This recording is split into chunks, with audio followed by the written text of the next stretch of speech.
Noite a todas e todos. É uma alegria receber vocês aqui nesse evento, né? Como a professora mesmo colocou, do programa de pós-graduação em Ciências Criminais da PUC-RS, esse evento que se intitula Violência contra Pessoas Idosas como Problema das Ciências Criminais, né? Pensados a partir da perspectiva da prevenção, antidiscriminação e da educação, né? O meu nome, como a professora Lívia também já estava colocando antes, é Thaisa Gabriela Soares. Eu sou pós-doutoranda atualmente do PPGC CRIM, da PUC, e juntamente, então, com o professor Dr. Rodrigo Guiringuelli de Azevedo, meu orientador, meu eterno orientador será, eu tenho a satisfação de organizar e conduzir essa atividade. Eu quero, em primeiro lugar, né, agradecer a presença de cada um e de cada uma que reservaram um período aí, né, dessa noite de hoje, dessa noite fria de hoje, né, para debater um tema que, embora muitas vezes invisibilizado, e principalmente nas ciências criminais, né, era algo que eu e a professora Lívia conversamos bastante sobre, ele é central quando a gente fala sobre direitos humanos, sobre política criminal e sobre democracia, né? Então, eu também agradeço ao programa de pós-graduação em Ciências Criminais e à Escola de Direito da PUC, né, pelo apoio institucional e por esse espaço, né, que a gente tem, que é um espaço permanente de reflexão crítica, né? Eu passo, então, rapidamente a apresentação, né, das nossos convidados e convidadas, que muito nos honram essa noite com as suas presenças. A gente vai ter essa noite, em primeiro lugar, a desembargadora Luciane Cardoso Barzotto, do TRT da Quarta Região, que é doutora em Direito pela UFPR e professora do Programa de Pós-Graduação de Direitos da URGS, que vai abordar o tema assédio à pessoa idosa trabalhadora, então trazendo a perspectiva do direito do trabalho e da prática jurisdicional sobre esse tipo específico de violência. Na sequência, a gente vai ouvir a doutora Annelise Kripa, que é advogada e doutora em gerontologia biomédica pela PUC-RS, que vai tratar sobre a violência contra a pessoa idosa na visão do direito à luz da gerontologia, né? Então, articulando esse diálogo entre direito, envelhecimento e essa proteção integral. Em seguida, a gente vai passar para o doutor Lúcio Almeida, que é advogado, doutor em Direito pela URGS e escritor e parecerista, então vai apresentar o tema A Pessoa Idosa como tema do direito antidiscriminatório, problematizando então o etarismo e os limites e possibilidades do direito, né, então na contenção dessas práticas. E a gente vai ter também a participação da juíza do trabalho, Jaqueline Menta, né, então que atua na Vara do Trabalho de Nova Prata e que vai falar sobre a discriminação da pessoa idosa no mercado de trabalho. Por fim, a gente vai contar com a exposição da professora doutora Lívia Heigert Pitan, né, que é advogada também, doutora em Direito pela URGS e docente da Escola de Direito da PUC-RS, né, que vai trazer a educação como prevenção à violência contra as pessoas idosas, né? Então, a dinâmica da nossa noite vai ser aquela comum que a gente já está acostumada, né, em tantos eventos, principalmente nesses eventos online, né? Cada palestrante, então, tem um tempo para a sua exposição, e ao final, se a gente tiver tempo, a gente abre um espaço para perguntas e comentários do público, né? Que, como a própria professora Lívia sugeriu já desde o início, essas perguntas podem ser encaminhadas pelo chat para que a gente possa adiantar, né? Considerando que o nosso período aqui é curto. Então, eu peço desde já que todos mantenham os seus microfones desligados durante as falas, né, para garantir, então, a melhor qualidade possível da transmissão. E, ao final, claro, a gente pode abrir o espaço com uma conversa mais informal. Então, feitas essas breves considerações, acho que eu só posso renovar o agradecimento, né, pela presença de todos e pelo interesse de todos nesse tema. E, sem mais delongas, então, já passo a palavra para a nossa primeira palestrante, a desembargadora Luciana. Por gentileza, desembargadora. Muito obrigada, agradeço a todos, especialmente a doutora Thaisa, representando o PPGD de Ciências Criminais da PUC, ao professor Rodrigo, que aprovou esse evento, e a nossa Lívia, amiga, que executa, assim, auxiliou tudo nos bastidores, mas agradeço muito aos colegas e apresentadores presentes do tema. E passo de imediato, então, aos alunos, né, nesse público tão especial que se interessa pelo tema, e passo de imediato, então, ao meu assunto. É, nós estamos num mês, eu vou tentar compartilhar minha tela, vamos ver se eu consigo aqui. Me digam se estão enxergando. Sim, Sim. sim. Deixa eu ver se eu consegui. Ah, tá, agora ficou maior. É, eu coloquei tipos de assédio porque nós estamos num momento de aprovação da NR1. Talvez tenham ouvido falar, o pessoal do direito do trabalho está muito impactado com isso, mas é algo muito importante que as doenças psicossociais agora passem a ser prevenidas no ambiente laboral. E nessa atuada de prevenção do assédio, eu pensei, então, de deslocar meu tema para esse tipo de atitude, né? Então, mas antes, né, como uma prévia, eu estudo há muito tempo o princípio da fraternidade. Então, o que que eu queria vincular o meu tema?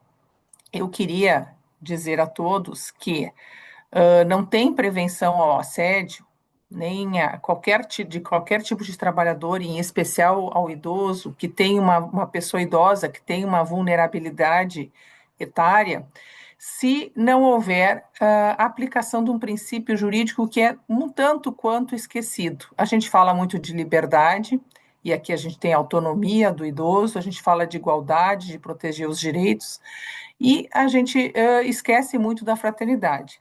E aonde ela está é, prevista? Simplesmente no preâmbulo da nossa Constituição. O que é dito ali na nossa Constituição? Aqui, na verdade, são os próprios constituintes falando que querem transformar um Brasil numa sociedade fraterna.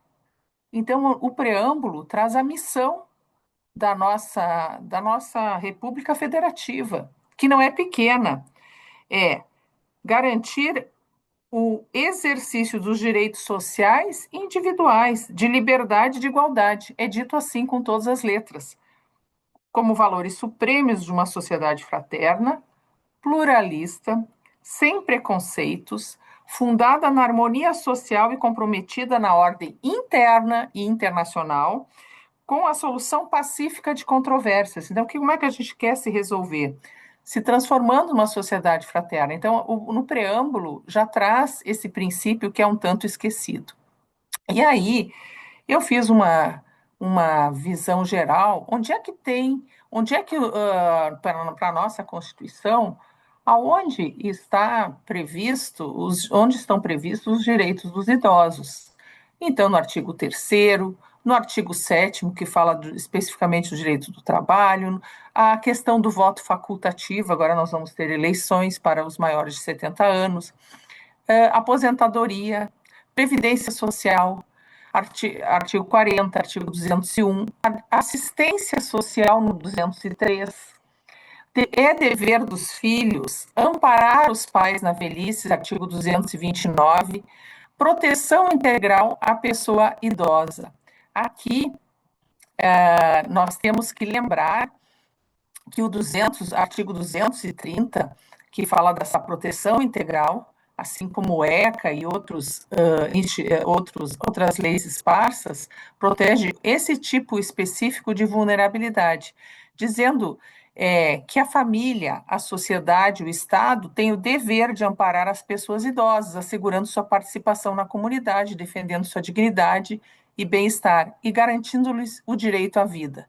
Então, a Desembargadora, dignidade da pessoa idosa está vinculada diretamente ao desembargadora, macro. só um minuto. Desculpa lhe interromper, mas eu acho que não está passando os slides. Eu não sei se a senhora já fez a primeira passagem Não ou não. passou? Não, não, tá, ficou na apresentação inicial só. E agora? Também não. De repente, bem embaixo, na direita, bem embaixo, tem um símbolozinho que parece uma tacinha, que aí eu acho que ali ela. Isso, agora foi. Agora tá no assédio moral e psicológico. Aham. Tá, então nós estamos aqui dando um Perfeito. passeio na nossa Constituição e vendo os direitos dos idosos em diversos dispositivos. Porque acho importante a gente apontar o dever ser, o que, que a gente tem que ser para ser essa sociedade fraterna, antes de falar propriamente do assédio. E o que eu gostaria de falar sobre esse princípio da fraternidade, que pode ser assim, alguém pode não ter ouvido falar, é que ele está presente também na Declaração dos Direitos Humanos de 48. E diz o seguinte: é, no parágrafo, no artigo 1º da declaração, diz que todos os seres humanos nascem livres, iguais em dignidade e direitos, dotados de razão e consciência e devem agir uns para com os outros em espírito de fraternidade. Então, se a gente não pegasse a Constituição, nós ainda teremos o artigo 1º da Declaração Universal dos Direitos Humanos apontando para esse princípio. E o artigo 29 também pode ser muito associado aos direitos dos idosos, porque diz assim: o indivíduo tem deveres para a comunidade, fora da qual não é possível livre e pleno desenvolvimento da sua personalidade. Então, a fraternidade se baseia em direitos, mas também em deveres. E deveres nos quais, dentro de uma comunidade, a pessoa pode desenvolver a sua personalidade. E aí, se a gente for ligar com o meu tema, que é assédio é uma violação, uma violência ao direito de personalidade. Por isso que ele é tão antifraterno, o assédio. E com relação ao idoso, nós temos que pensar o seguinte: enquanto houver vida, né, enquanto houver o direito à vida, a pessoa está em desenvolvimento da sua personalidade. Não importa se ela tenha 60, 70, 80 anos, ela tem direitos de desenvolver a sua personalidade. E aí a sociedade, o Estado, tem deveres para com essa pessoa. É quase como se fosse um dever de solidariedade intergeracional, porque o idoso já deu a sua a pessoa idosa já deu a sua contribuição e agora a família, a sociedade, o Estado deve amparar essa pessoa, lembrando que o princípio da fraternidade vai dar a esta pessoa a autonomia, que significa liberdade, vai harmonizar a liberdade e a igualdade na proteção desses deveres. Mas então vamos para o tema do assédio. Porque nós temos uma lei específica, que é o Estatuto do Idoso, de 2003, que em 2022 passa a ser renomeado Estatuto da Pessoa Idosa, e no artigo, em 2025, passa a ser reformado novamente, retirando os crimes que são cometidos contra os idosos lá dos juizados especiais e aumentando as penas. Então, a gente tem aqui um marco contra o assédio construído em 3 etapas. Aqui, existem assédios que são crimes e assédios que não são crimes. Então, aqui eu estou falando no assédio mais grave, né? E como é que a gente poderia definir o assédio? Eu uso os termos da Mary Frances Irigoyen, que diz que é uma conduta abusiva que viola os direitos fundamentais. De modo geral, os tipos de assédio podem ser o bullying, que é uma intimidação, assédios processuais, assédios raciais, assédios religiosos, assédios eleitorais, e todos esses subtipos podem se aplicar à pessoa idosa. Então, essa lei, a de 2025, ela tipifica o assédio quando ele é considerado crime, porque nem todas as ações são consideradas crime, mas o assédio pode sempre gerar um dano que é reparável judicialmente, um dano, uma responsabilidade civil e, eventualmente, uma responsabilidade criminal. Então, os tipos, agora, dentro do Estatuto da Pessoa Idosa, nós temos alguns assédios específicos, e é esse que eu quero ver com todos. Então, primeiro, assédio moral e psicológico é o mais grave, que significa humilhação, tratamento degradante. E esse aqui é crime, de 2 a 5 anos de reclusão e até 14 anos se resultar em morte. Então, vamos ver, tem o artigo 4º, 10, 96 e 99, do Estatuto da Pessoa Idosa, combatendo e estabelecendo quais são os tipos penais do assédio. Professora, Né? me Tem que se lembrar permite, que, sim, aí não está passando ainda. A gente ficou parado aqui na tela na síntese constitucional. Eu vou sugerir, se me permite, lá embaixo, na barra onde diz anotações em laranja, tem um botãozinho, esse aí. tá. Clicando aí, eu acho que vai dar certo agora. E agora? Tem que clicar. Não, ainda aí tá parado no tipo um. Não, Mas quem sabe assim para não acho que prejudicar. vai ser esse aí, exatamente. E deu? Tá nesse botãozinho, Eu apertei, não sei se funcionou. deixa eu ver. Não, ele não tá indo. Ou apresentação de slides, será que lá em Isso, cima? ali em cima. Mas não vamos nos fixar nisso. Quem sabe deixamos ali nos tipos constitucionais que fala da fraternidade, eu vou falando. Depois eu deixo Se a os senhora slides. quiser trocar, e trocando, tem que trocar só aqui nesse menu lateral ali. Clicando em cima do 7, do 8, ele vai indo daí. Ah, Isso, vai? daí ele Então tá, vai. vejam. Foi? Foi, sim, tá no 8 agora. Uhum. Tá. Então aqui, me desculpe aqui, tá? Mas vamos seguindo aqui. O importante é que a gente pegue a ideia. A ideia é que no Estatuto do Idoso temos muitos tipos de assédio. Hoje em dia, o assédio, ele é considerado pela Convenção 190 da OIT uma violência grave. Isso no mundo do trabalho, mas esse tema eu vou deixar que a doutora Jaqueline vai explicar. Eu vou ficar com os assédios que estão tipificados, estão no Estatuto do Idoso, que é o assédio moral e psicológico, para não invadir muito o tempo de todos, o assédio econômico e patrimonial.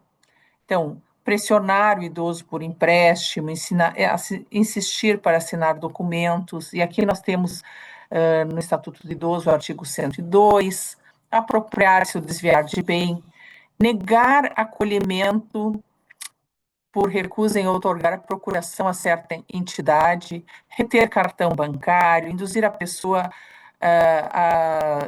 sem discernimento a outorgar a procuração. Aqui nós temos que lembrar que, às vezes, estão sob proteção de um parente, etc. Então, todos esses são atos de assédio, atos abusivos, portanto, de ponto de vista econômico e patrimonial.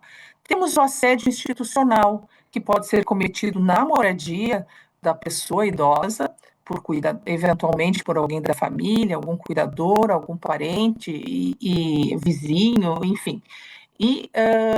Ou até mesmo num abrigo, ou numa casa de repouso, das mais variadas formas. Os assédios institucionais, eles vão contra a ideia de moradia digna, a fiscalização que precisa ser feita, pode significar violação da alimentação e higiene, né? Então, aqui, direitos sociais, que estão ali na Constituição, no artigo 6º, e pode também significar o abandono. Tudo isso está no Estatuto do Idoso, essa classificação de assédio institucional. Depois, a exposição pública, que agora com as redes e a nossa era de IA, aparece de forma, se a pessoa não deu o consentimento, não tem como fazer exposição, gravar vídeos, botar no TikTok, no YouTube, enfim, colocar, expor essa pessoa, difamá-la. E o assédio sexual existe, embora não seja um tipo específico do Estatuto do Idoso, se aplica aqui o próprio Código Penal, mas há uma agravante quando o crime de assédio sexual é praticado contra a pessoa de mais de 60 anos. Também, o que mudou em 2025? Não é? A Lei 15.163 de 2025 endureceu o tratamento penal dos crimes, deu penas mais altas e retirou dos juizados especiais o tratamento dos crimes cometidos contra a pessoa idosa. Tirou o fim da transação penal para esses casos. Aqui a gente até poderia discutir, né, se isso aqui é interessante ou não, porque às vezes pode ter muitas. Andei dando uma olhada, a doutrina aqui pode estar dividida porque os juizados especiais tinham um trâmite mais leve, o que agilizava, enfim, mas é toda a ideia de proteção. Se o crime é mais gravoso, não poderia realmente permanecer ali. Depois, no ambiente de trabalho, existem muitos tipos de assédio, porque lembre-se, o que eu mencionei no início, a pessoa tem direito a desenvolver a sua personalidade.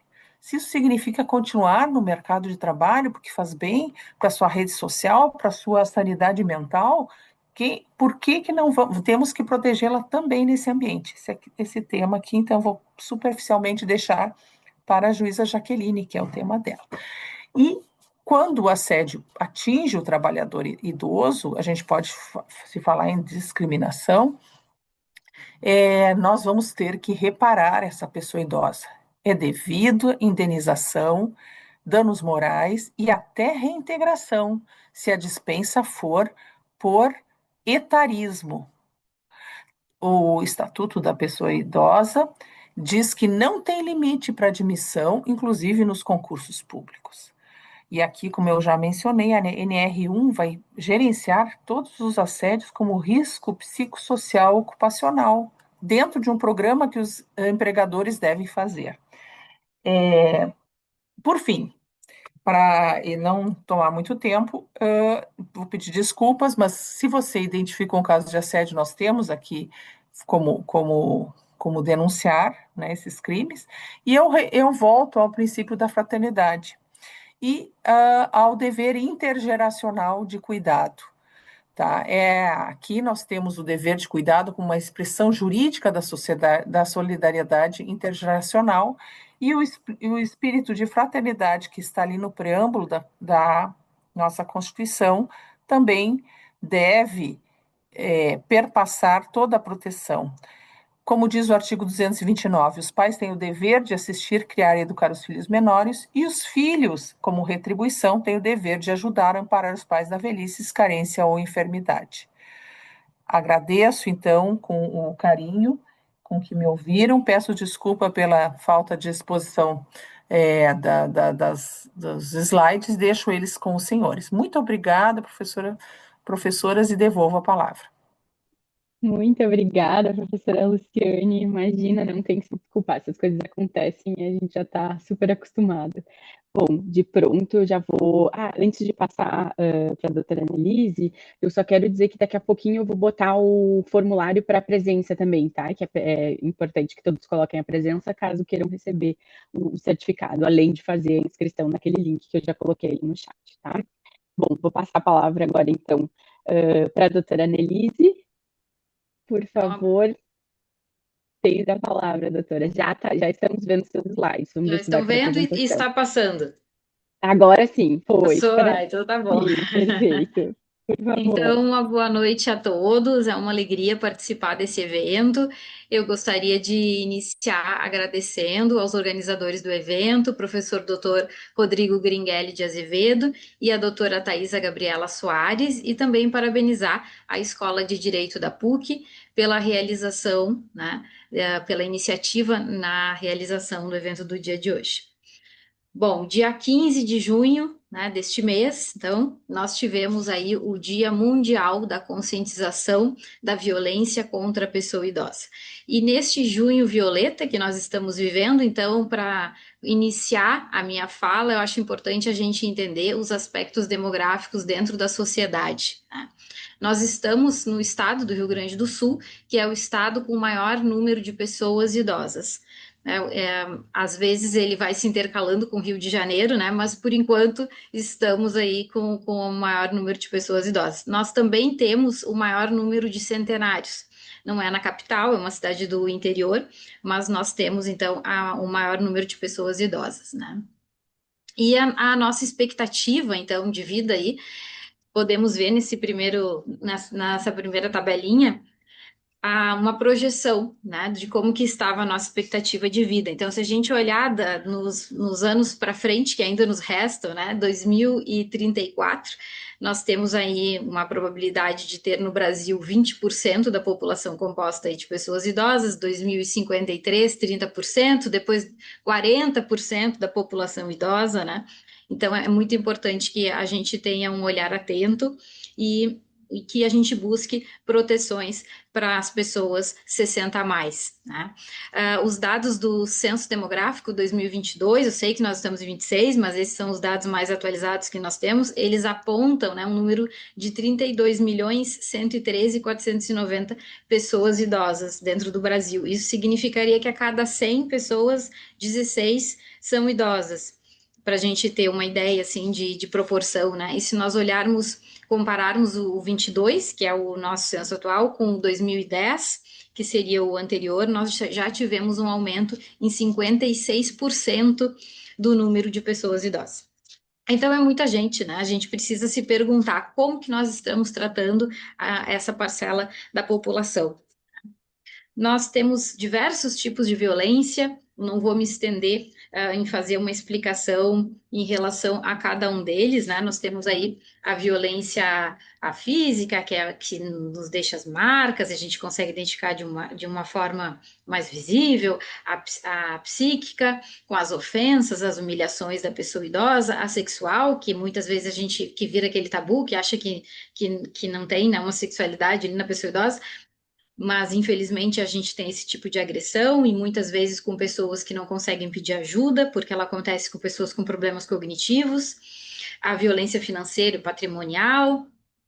A doutora Luciane até falou um pouquinho ali, né, brevemente ele apontou esse tipo de violência, a negligência e a autonegligência, e também a questão do abandono, né, que a gente vê, pode ser em casa, deixar de visitar, pode ser numa instituição de longa permanência, também tem casos de abandono em hospitais, né, quando não querem mais cuidar, levam como se fosse uma emergência, deixam lá, muito comum isso no verão, deixa na sexta, busca na segunda, né, então, infelizmente, são casos aqui, tipos de violência que acontecem. Para ilustrar um pouquinho, eu trouxe os dados atuais do Disque 100, do Disque Direitos Humanos, né, onde mostra aqui, então, no Rio Grande do Sul, se nós olharmos os últimos 6 meses desse ano de 2026, nós já tivemos 5.499 violências ali, denúncias, né, reportadas. Nos últimos 3 anos, então, de 23 para 26, 37.186 no Rio Grande do Sul, sendo em Porto Alegre 5.634. Então, é um número expressivo de casos de violência, aonde a maior vítima são as mulheres, né? Então, nós temos mais de 65% dos casos no Rio Grande do Sul, quase 67% em Porto Alegre, acontecendo com mulheres, e é uma violência intrafamiliar. Então, normalmente ela acontece na casa da vítima. E ela ocorre por quem, né? Quem que é o agressor? Majoritariamente, independente do gênero, filhos, filho ou filha, né? Então, nós temos aí um número bem expressivo, né? No Rio Grande do Sul, seriam 20.847 casos dos filhos, né? Em Porto Alegre, 2.547 casos que os filhos foram os agressores, depois seguido dos vizinhos, dos irmãos e dos netos. Então, quem mais deveria proteger, a gente acabou de falar ali do artigo 230 da Constituição Federal, né? Quem mais deveria proteger são as pessoas que estão agredindo. Então, o número 1 ali, a gente tem a família com esse dever de amparo, esse dever de proteção da dignidade da pessoa humana, que deveria estar dando um olhar afetuoso e de cuidado para essa população, e, infelizmente, são essas pessoas que estão, via de regra, cometendo o maior número de agressões e de violências contra a pessoa idosa. Então, cabe a nós, a sociedade, buscar, né, denunciar, buscar fazer uma proteção das pessoas idosas vítimas de algum caso que, porventura, a gente venha a tomar conhecimento, né? Além daqueles casos típicos de violência, eu queria ressaltar brevemente esses 3 outros tipos, para que a gente tenha uma atenção especial e não deixe que essas pessoas sofram ainda mais violência do que elas já vem acontecendo, né? A gente tem a violência digital, com uma exclusão e uma fragilidade diante de tanta tecnologia que vem surgindo na nossa sociedade. Eu acho maravilhoso a tecnologia, ela nos ajuda muito, facilita a nossa vida, ela modernizou muito da nossa sociedade, mas tudo isso de bom não pode ter, a gente não pode permitir que tenha uma violência velada, que por trás dessa tecnologia maravilhosa que a gente usa no nosso dia a dia, ela traga um isolamento social para a pessoa idosa, ela traga uma exclusão maior ainda para a pessoa idosa. Claro, não vamos generalizar, não são todos que têm dificuldade, né, do uso das tecnologias, mas via de regra a gente tem um outro tipo surgindo que não está bem visto ainda, mas que causa uma exclusão. Então, é um ponto de alerta importante para ser falado. A violência estrutural é a falta de serviço especializado que a gente deveria dar para essa população e a gente não consegue alcançar. Pessoas na fila de uma ILPI, né? A terminologia para asilo, casalar, a gente chama ILPI, Instituição de Longa Permanência. Então, são pessoas em grau 3, pessoas acamadas, que não conseguem mais sobreviver sozinhos, né? E precisam de banho, de fralda, enfim, de cuidados 24 horas e não têm aonde morar. E faltam instituições públicas. Nós temos 2 filantrópicas em Porto Alegre, mas nós não temos instituições públicas capazes de suprir esse número enorme, né, desse boom aí da nossa população que precisa de estruturas. Centro-dia, muitas vezes mora só com um familiar, o familiar precisa trabalhar, aonde que eu deixo o meu idoso? Então, a criação de mais centros-dias aqui no nosso estado, tivemos vários no ano passado, mas ainda carecemos de uma implementação maior. E uma coisa positiva, para não falar só coisas negativas, né? Semana passada, a Frente Parlamentar aqui de Porto Alegre recebeu, então, e muito provavelmente teremos este avanço da criação de uma casa de passagem, uma casa para acolher a pessoa vítima de violência no momento em que ela faz a denúncia. Hoje ela tem que voltar para casa. A gente diz, cheguei com o olho roxo, quando eu chegar em casa eu vou estar com o outro olho roxo, porque eu volto com o boletim de ocorrência embaixo do braço. Então a gente não tem essa casa de passagem que a gente tem para mulher, né? Então quando é idosa mulher, eu ainda consigo colocar ali, mas e quando é o idoso homem? Então nós vamos avançar, muito provavelmente agora, com essa que era uma violência estrutural que estava faltando, né?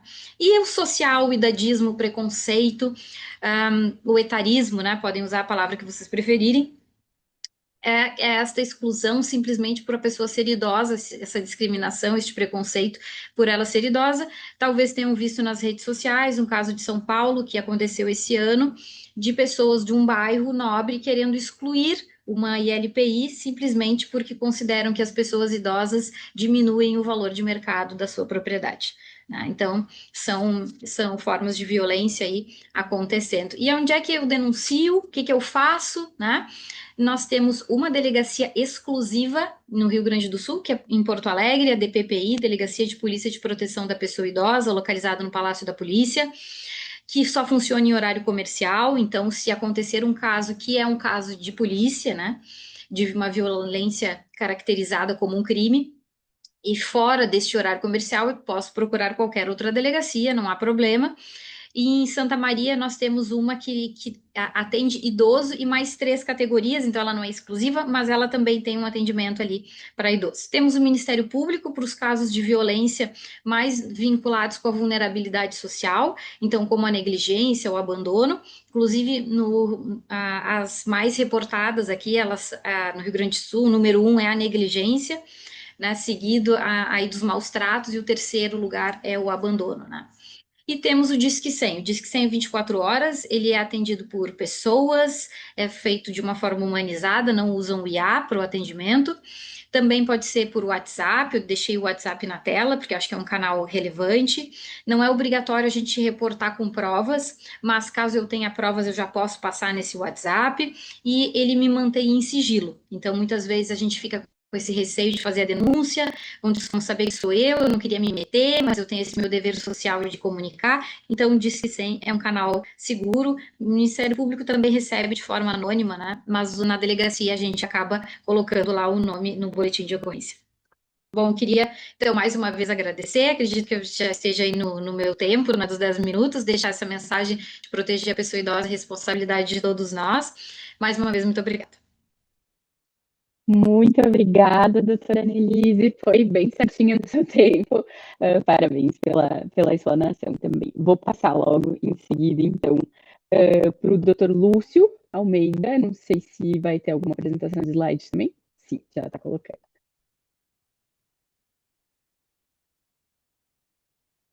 Está aparecendo. Só colocar na apresentação. Perfeito.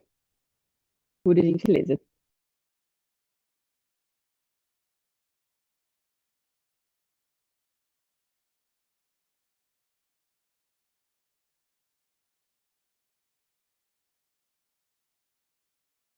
A gente só não está lhe ouvindo, doutora. Você tem que abrir o microfone.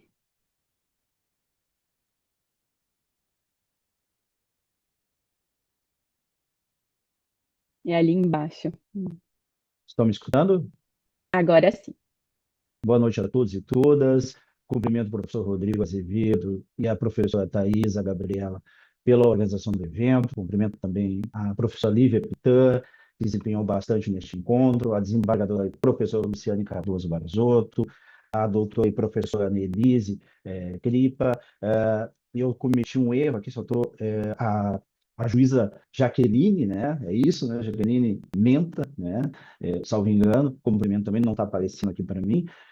Mas seria bastante breve, vou colocar aqui no cronômetro, eu sou muito chatinho com a questão do tempo, então, para a gente fazer a apresentação em 10 minutos, tá? Também cumprimento os integrantes do Núcleo de Pesquisa Antirracismo da URGS, que estão nos assistindo, a minha filha Gabriela, que está aí também nos assistindo, a minha companheira Flávia também está nos assistindo.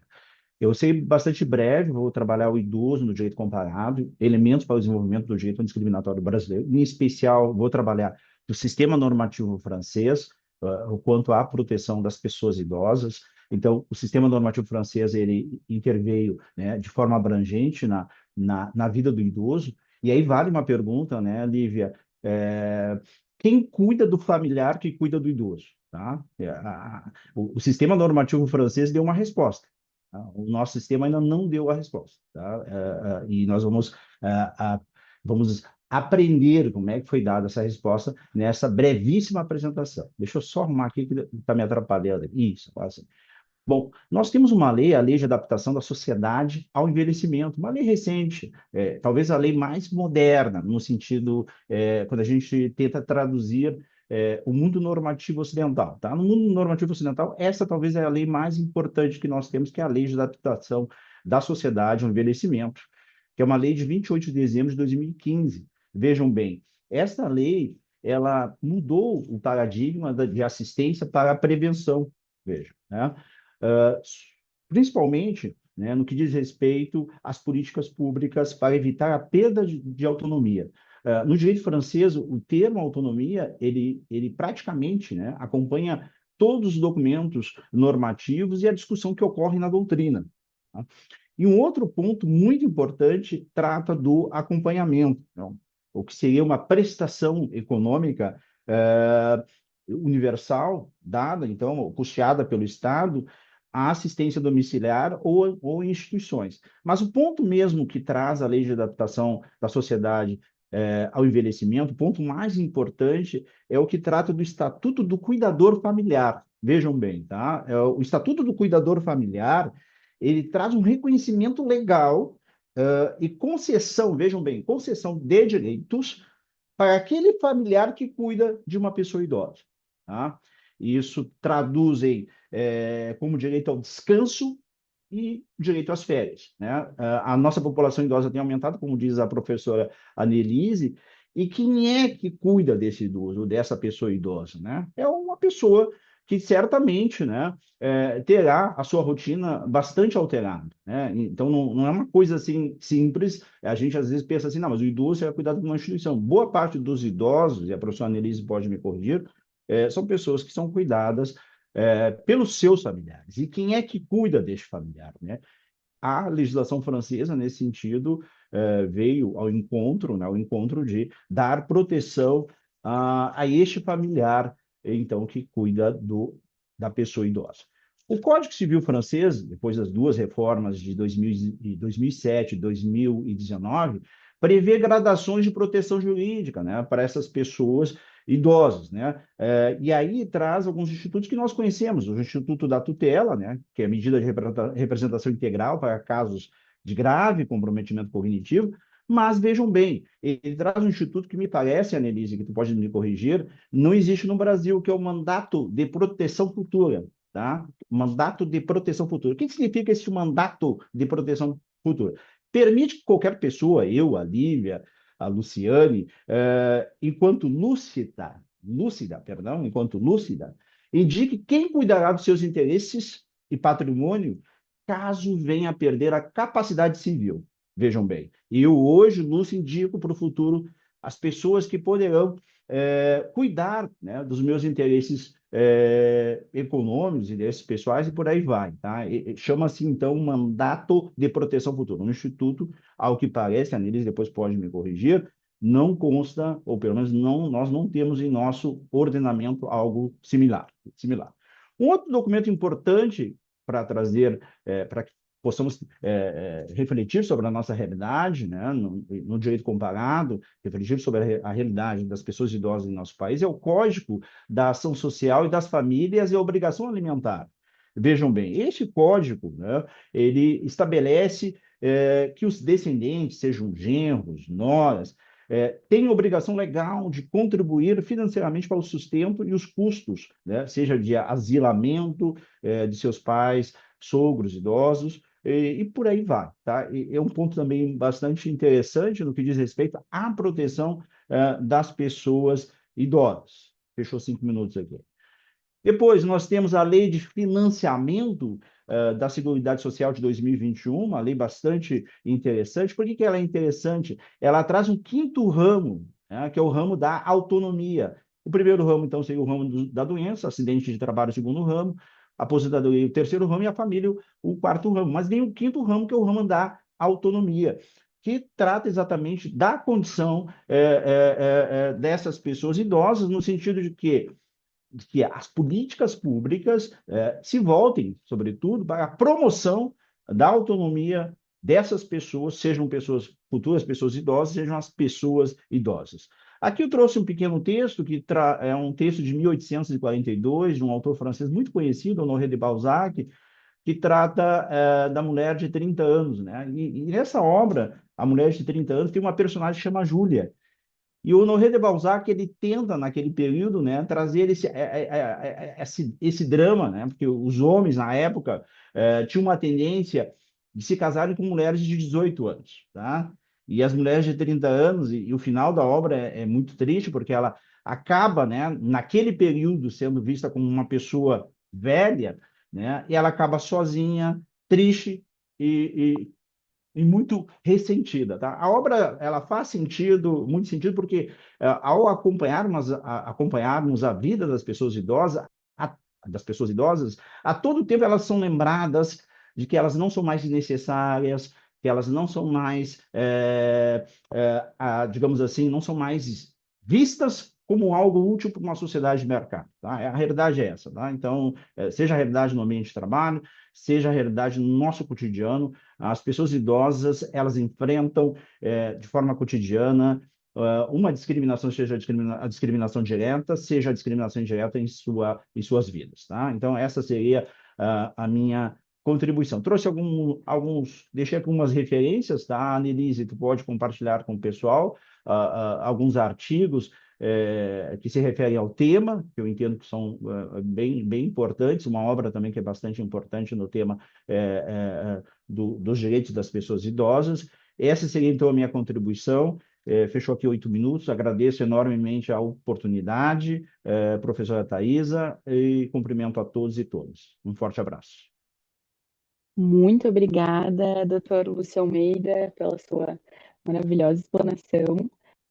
Vou passar agora direto já, então, para a juíza do trabalho, Jaqueline Menta. Eu não sei se vai ter algum slide ou não. Doutora Jaqueline, eu lhe auxilio. Por favor, vocês estão me ouvindo? Eu estou com a internet, não sei se está um pouco potente. mas Sim, estão ouvindo? Tá tudo bem? Sim, eu já estamos ouvi lhe bem. ouvindo. É.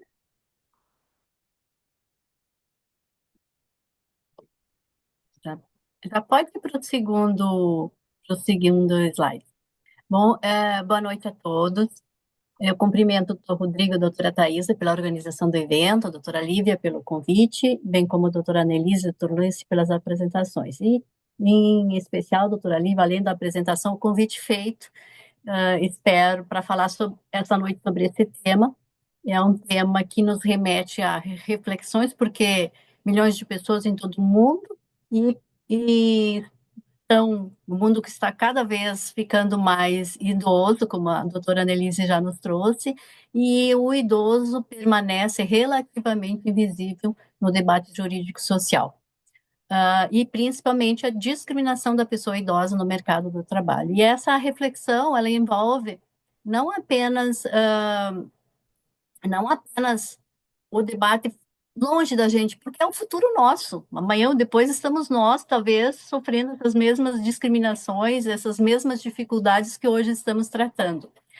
A primeira pergunta que eu faço, então, que está aqui nessa nossa slide, quem que pretende envelhecer, quem pretende esse ciclo todo de iniciar, pode até passar para o próximo slide, de iniciar na infância, com sonhos, com descobertas, ter a juventude, aprendizados, conquistas, ter a vida adulta, trabalho, realizações e experiência e sabedoria. É o sonho de todo mundo, seja por necessidade ou não, na idade madura, na experiência e sabedoria, podemos precisar ou querer ficar no mercado de trabalho. O problema é que nem sempre o mercado de trabalho nos quer ativos. Pode passar para o próximo slide, por favor. Se o mercado não quer que sigamos na nossa vida adulta, na nossa vida de maioridade, trabalhando, como é que ele nos impede de trabalhar? Ele nos impede justamente fazendo o que a Organização Mundial da Saúde trata de etarismo, né? Segundo as Nações Unidas, no final da década de 2070, pela primeira vez na história, haverá mais pessoas com mais de 60 anos do que crianças menores de 15 anos. No Brasil também, o envelhecimento populacional ocorre de forma muito acelerada, como já elencado pela doutora Annelise. A Europa, igualmente. O Japão, por exemplo, quebrou recorde com mais de 100 mil pessoas com mais de 100 anos. Para nós, mulheres aqui presentes, é uma boa notícia, porque a maioria esmagadora dessas centenárias são mulheres. Mas a expectativa de vida aumenta, a expectativa de empregabilidade parece diminuir, porque, como mencionei antes, o mercado não nos quer. Fazendo o quê? Fazendo idadismo, praticando idadismo, que é essa discriminação. Pode passar para o próximo, por favor. Como é que nasce esse idadismo? Ele começa por estereótipos, por preconceito, por estigma, por discriminação. Eu não vou elencar, depois os slides estarão disponíveis, mas fiz mais ou menos um resuminho do que acontece, porque o tempo nosso aqui é curto. Então, a partir dessa crença simplificada, tem uma ideia pré-concebida e faz um juízo, de valor negativo em relação ao idoso, e passa a então fazer a discriminação dele em relação ao trabalho. Em relação ao trabalho, pode passar para o próximo slide também, por favor. Essa discriminação e cidadismo, ele vem com a crença de quê? Que o idoso, ele produz menos, ele é mais lento, ele aprende menos, ele fica estagnado, ele fica desqualificado, ele resiste à tecnologia, então ele fica ultrapassado, ele custa mais, o plano de saúde é mais caro,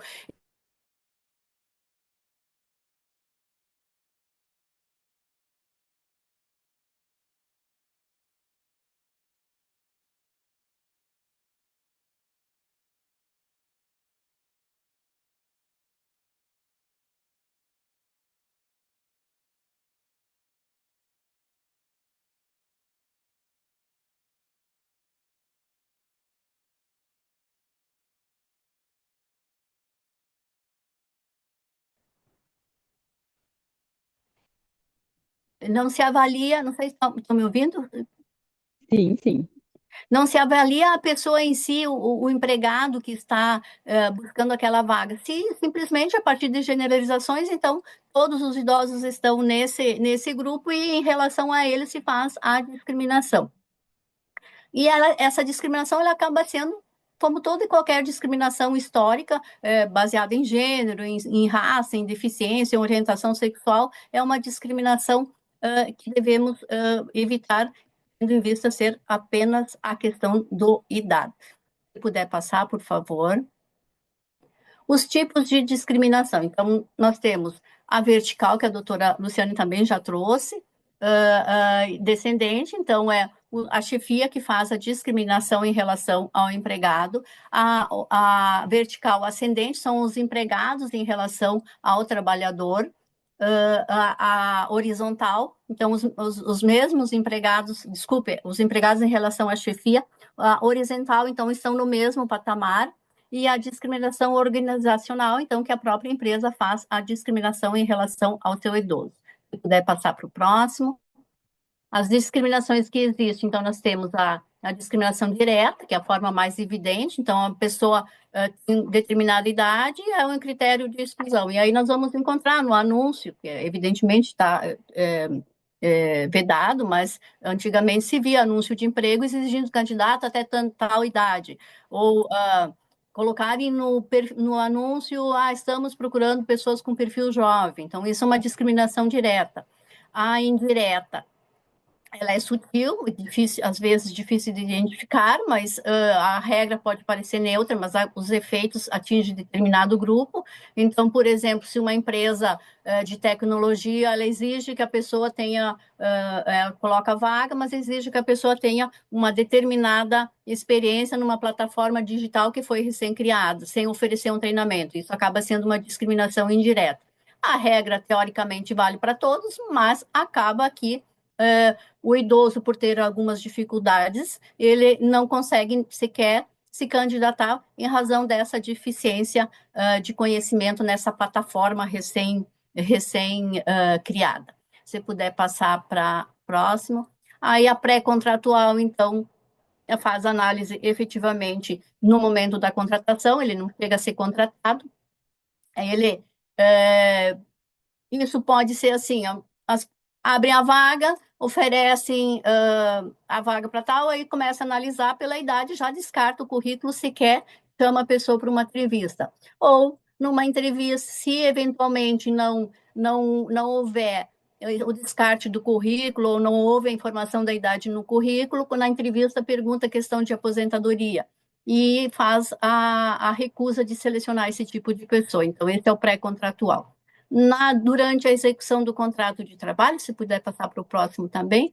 Então, aqui nós temos a discriminação que ela pode ser explícita ou velada. A explícita é aquela que é bem clara, não vou promover alguém com a tua idade, precisa de gente com energia, com mentalidade jovem, às vezes dizem diretamente, né? Hoje em dia, evidentemente, tem um cuidado para evitar, inclusive, a própria ação, mas ainda há pessoas que dizem dessa forma, ou dizem, né, para esse cargo precisamos que seja uma pessoa mais jovem, porque precisa isso, aquilo, ou disponibilidade para viajar, ou outra situação, que acaba fazendo uma discriminação na duração do contrato de trabalho. Outra também, não vou promover alguém que preciso de alguém que tenha tempo disponível, outra situação, então ela é uma forma velada de discriminar durante a duração do contrato de trabalho. Também a exclusão de programas de treinamento, não promove, aí o idoso não tem acesso a cargos de liderança, ou até tem algum projeto específico que impede que ele participe de um projeto estratégico para a empresa, então ele não consegue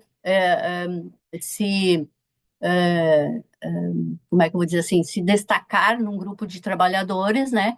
E o que acaba se extraindo desse tipo de conduta do empregador é aquele recado simples e direto que está no final da carreira e que não merece mais oportunidade. Também tem a discriminação na dispensa, e essa discriminação na dispensa, então, ela ocorre, tem que fazer uma redução de quadro pessoal. Está no momento de crise, o que acaba fazendo? acaba dispensando a maior parte dos trabalhadores com mais tempo de casa, que normalmente são as pessoas que têm mais idade e também por terem os cargos mais altos, então justamente fazem essa dispensa pensando na redução do custo. Só que para o trabalhador, por ele ter mais idade, ele tem uma dificuldade muito maior do que fosse um jovem dispensado na recolocação profissional no mercado de trabalho. Há também uma discriminação por retaliação, que ela pode ser, se o idoso fizer uma denúncia, aí a empresa acaba fazendo a discriminação dele, mantém ele em isolamento profissional, retira atribuições, ou faz uma avaliação negativa injustificada, ou transfere para a função, para projetos menos relevantes para a empresa.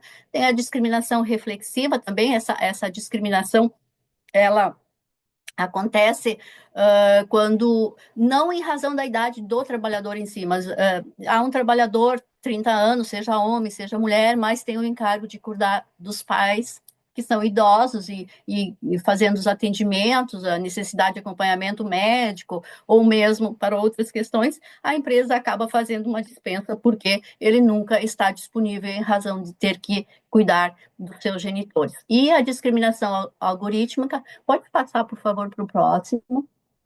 Essa sim que é a mais perigosa de todas, porque essa discriminação ela acaba sendo a partir dos dados. A empresa pode até não dar um comando na seleção, por exemplo, dos empregados. Olha, queremos só pessoas até tal idade. Mas, por exemplo, se ela vai alimentar o banco de dados dela com as informações das contratações, acaba que o algoritmo vai fazer uma seleção de pessoas mais jovens, porque se eu tenho os últimos 20 anos foram contratadas pessoas de tal idade, ele pensa, a empresa só quer pessoas mais jovens, e acaba fazendo uma discriminação que acaba sendo muito mais nociva, porque atende a todos. A discriminação estrutural, pode até passar para a próxima, essa também ela é bem difícil de combater, porque não depende só de uma pessoa específica, e ela é incorporada na cultura da organização. Então, a empresa ela parte de uma valorização, por exemplo, exclusivamente da juventude, ela associa a inovação a pouca idade dos seus empregados, ela considera a experiência como um sinônimo de obsolescência, que a pessoa tem muita experiência, então a pessoa está muito velha para o cargo, e ela entende que, a partir do momento que essa pessoa envelhece, ela perde sua capacidade produtiva. Então, essa é a pior discriminação, porque também é a mais difícil de combater.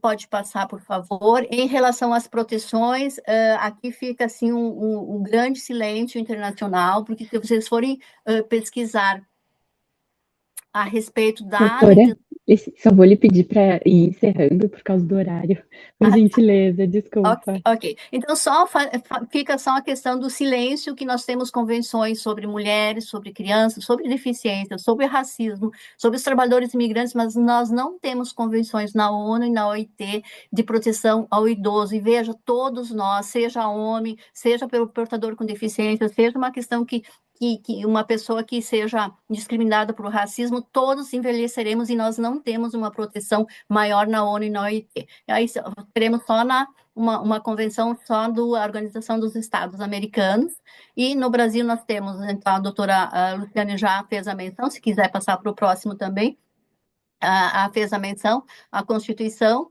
artigo 230, os demais, a Lei 9.029, a questão também do Estatuto da Pessoa Idosa, e nós temos também a súmula 683 do STF, que proíbe o limite de idade para inscrição em concurso público, que ele só se legitima em face do artigo 7º, inciso 30, quando possa ser justificado pela natureza das atribuições do cargo.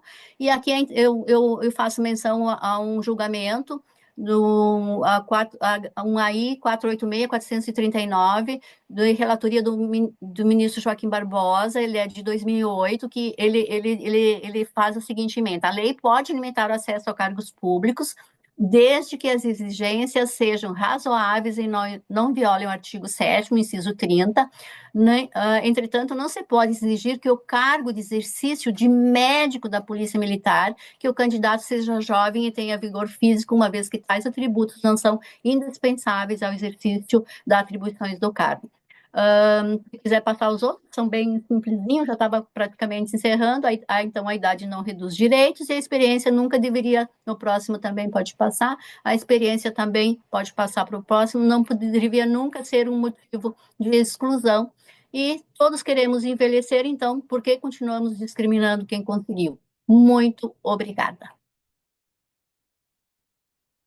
Muito obrigada, doutora Jaqueline. Nossa, também uma ótima, ótima apresentação. Tá uma noite de apresentações maravilhosas. Estava aqui conversando com a professora Lívia, um evento de muita qualidade. A gente está muito feliz por poder proporcionar esse espaço. Bom, vou direto então passar a palavra para a professora doutora Lívia. Eu não sei, acho que não vai apresentar slides, né? Doutora Lívia, sua câmera está fechada. Isso, e tá mudo também.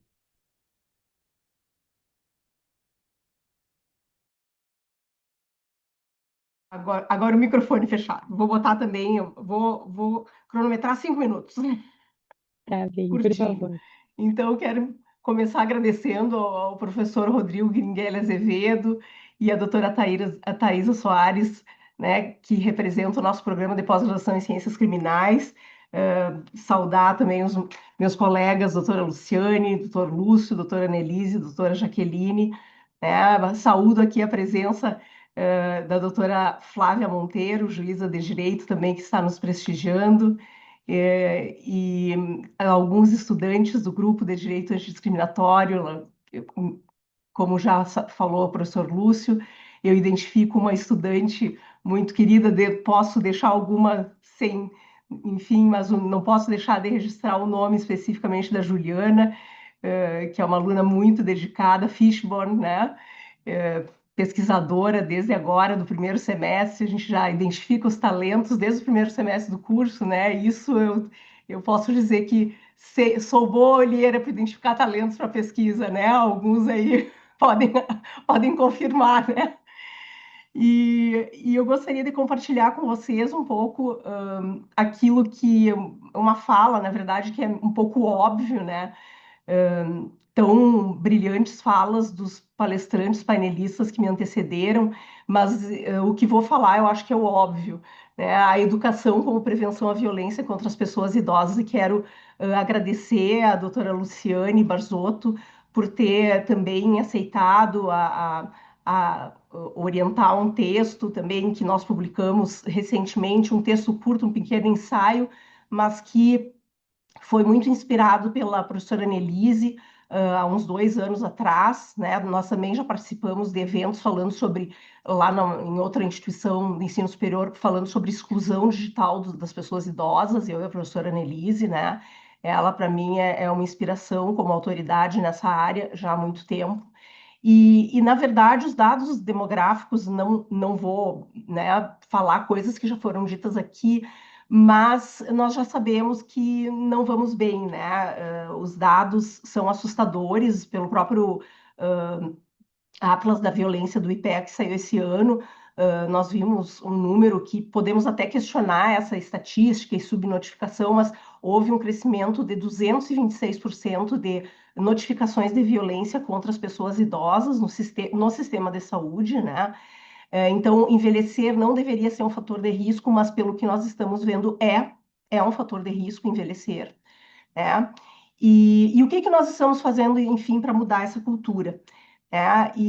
O que nós, a professora Luciane e eu, né, propusemos um debate inicial, né, que publicamos há pouco, que a proteção da pessoa idosa não começa na delegacia, no poder judiciário, no sistema punitivo, mas ela deve começar na família, na sala de aula e na formação de valores desde a infância.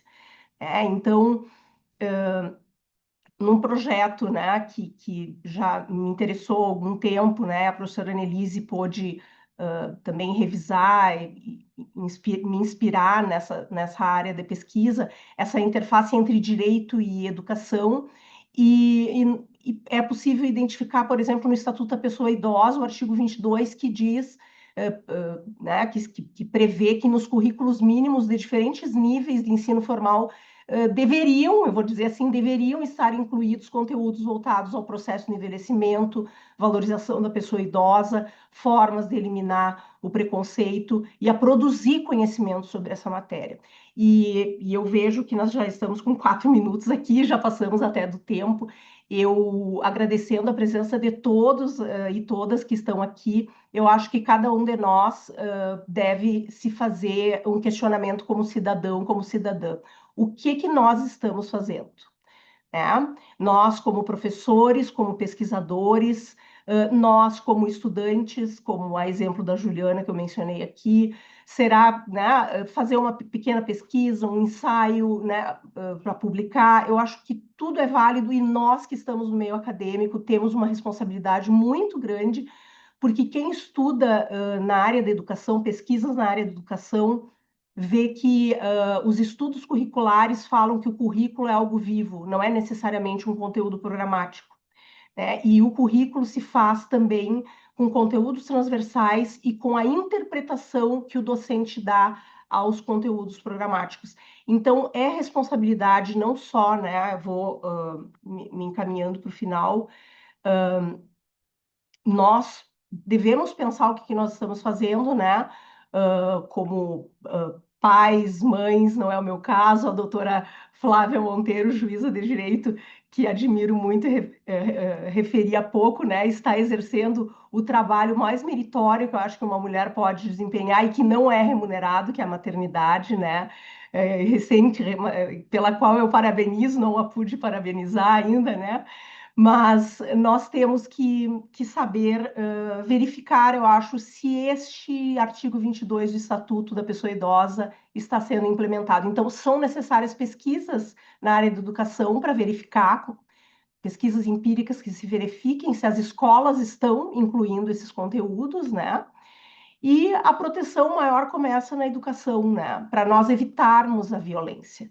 E acho que, né, entendo, Thaisa, tu representante aqui do PPG-CRIM, que a Escola de Direito está de parabéns por ter registrado, não passado em branco, o Junho Violeta, né? Esse mês que pontua o enfrentamento da violência contra as pessoas idosas, né? E aqui eu deixo a referência, né, fazer um merchan aí do texto da professora Luciane e meu.